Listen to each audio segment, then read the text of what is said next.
Hi, you guys. Today we are looking at patterns of life in traditional Chinese society. And you have a note sheet that you can be taking notes on. And there is more information in your textbook if you feel like you are missing something. So, today we are basically going to try to examine the factors that determine a person's place in traditional China and the values that shaped the culture of the region. So, there were definitely social classes in traditional Chinese society, and they are very specific and based on four different factors. So, the first one is age, and it was believed in Chinese society that the older you were, the higher status you had. Your gender, whether you were male or female, determined your place in society, and males were considered to be superior to women. Your education. So, education is going to be a key factor in achieving social mobility in Chinese society. If your family could afford to get you an education, specifically a Confucian education, you could move up in society. And your occupation. So, what job you had, they put different values on different occupations. And what you should make note of is there is nothing on this list that talks about money. Money was not a factor in ranking people in Chinese society. So, there are basically four main occupations that people had. They were either the highest level of gentries and scholars. They could be peasants or farmers, artisans and craftsmen, and merchants and traders. The gentry and the scholars are going to be your wealthy landowners. And again, I said education is the key to social mobility. If you want to move up in society, you need to get a Confucian education. You need to be able to just demonstrate that you understand Confucian values. The people in this social class are going to become either scholars or government officials, and they very often supported the arts with the money that they had.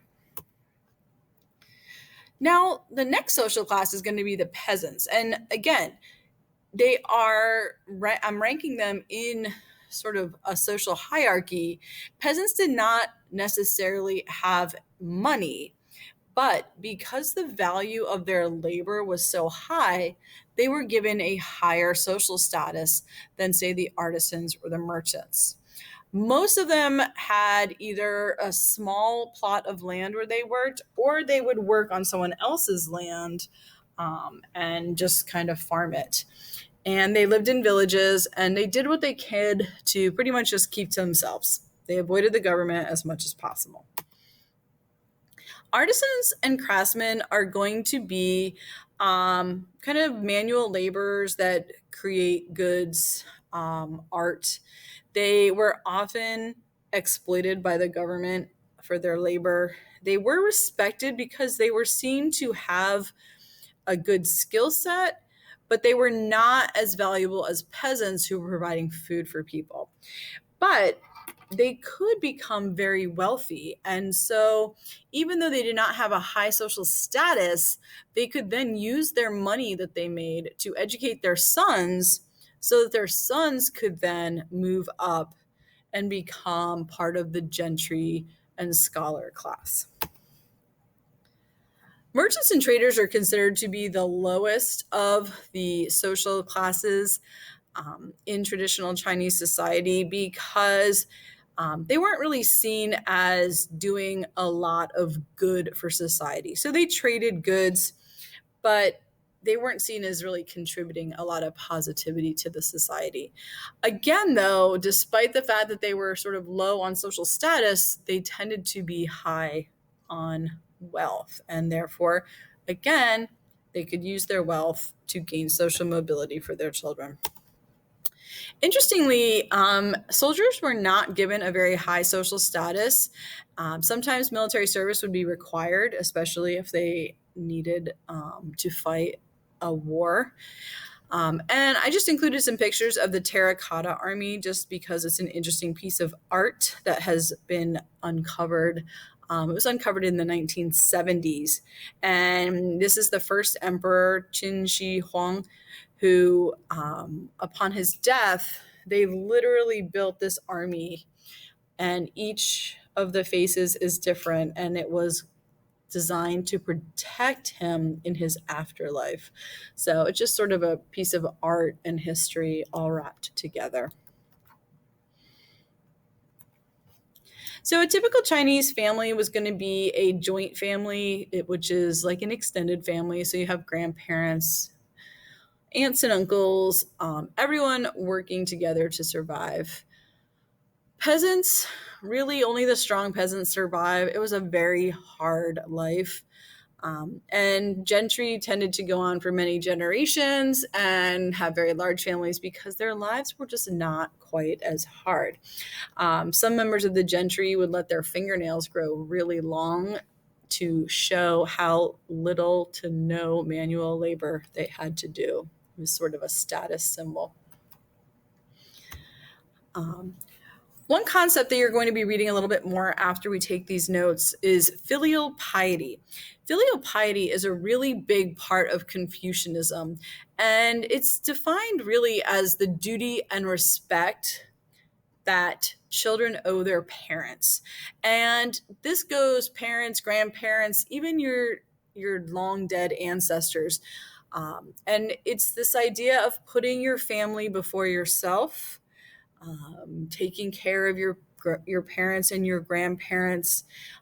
They even have rituals where they offer food, clothing to their ancestors, and often have a shrine to their ancestors in their homes.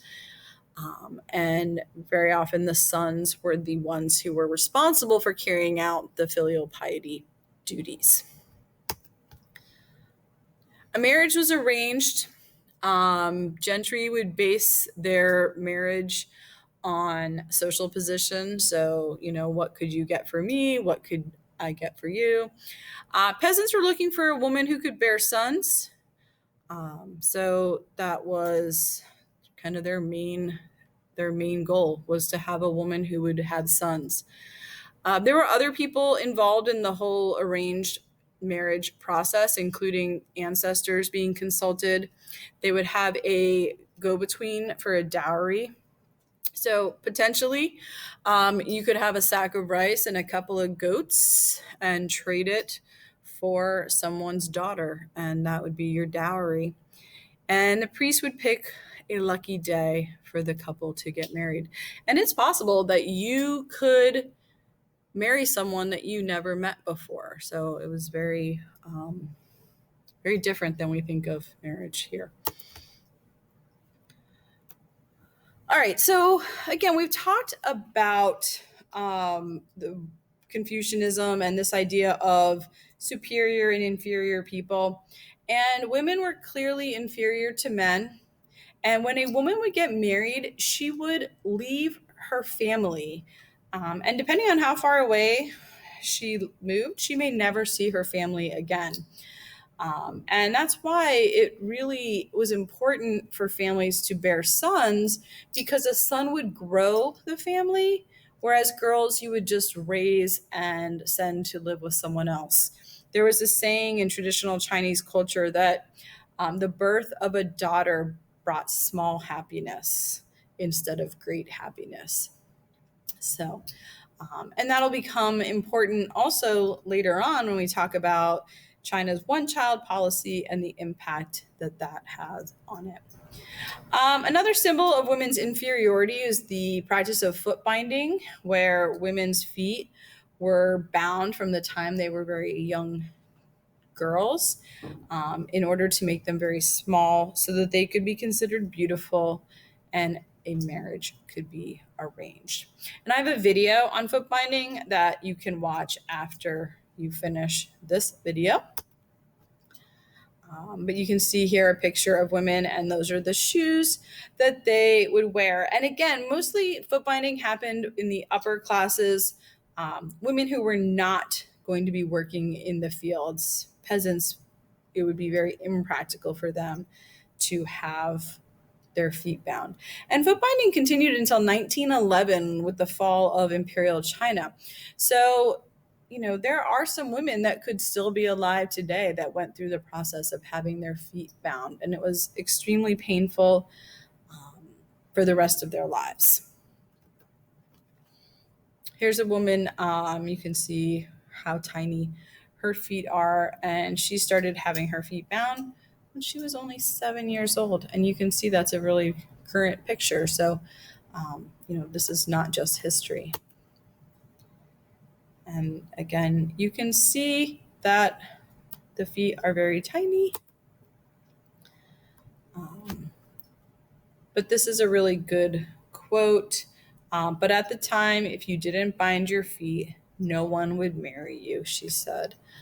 So parents had to bind their daughters' feet if they wanted to be able to arrange a marriage. Okay, so we have covered the factors that affected a person's status in traditional Chinese society. We have talked about the gentry versus the peasants and the values and attitudes that Chinese had towards women. So now there is a video on foot binding you can watch before you delve into filial piety a little bit more. Have a good day.